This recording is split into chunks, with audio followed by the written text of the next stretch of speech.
तुझ्या काय झालं? का बसलायस इथं? गणपती घ्यायचा इथे 7 दिवस राहिलेत गणपतीला. अरे एवढाच विषय आहे भावा. अरे आपल्या एक ठिकाण हाय, तुला दाखवतो. तिथं जायचं 200 पासून 3000 पर्यंत गणपती आहे ती. आणि गणपतीची क्वालिटी नादखोळ आहे. असं तू बघितलंस ना, तुझ्या मनातच गणपती बसणार. चल तुला मी दाखवतो. असं म्हणतोय तर मग चल बघूया तर कसला आहे गणपती. चला. तर मग आपल्या कासेगाव मध्ये मेन बाजारपेठ चौकात संकेत स्टेशनरी अँड गिफ्ट गॅलरी म्हणून एक दुकान आहे. त्या दुकानामध्ये तुम्ही नक्की या.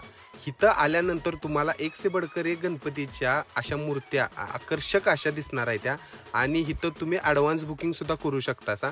एकदा नक्की भेट द्या आणि आपल्याला जी मूर्ती पसंत पडेल ती तुम्ही ॲडव्हान्स बुकिंग करू शकता. मनात घर करल आणि बघता क्षणी आवडेल अशा मूर्त्या तुम्हाला इथं बघायला भेटणार आहे त्या. तर एकदा नक्की या. धन्यवाद.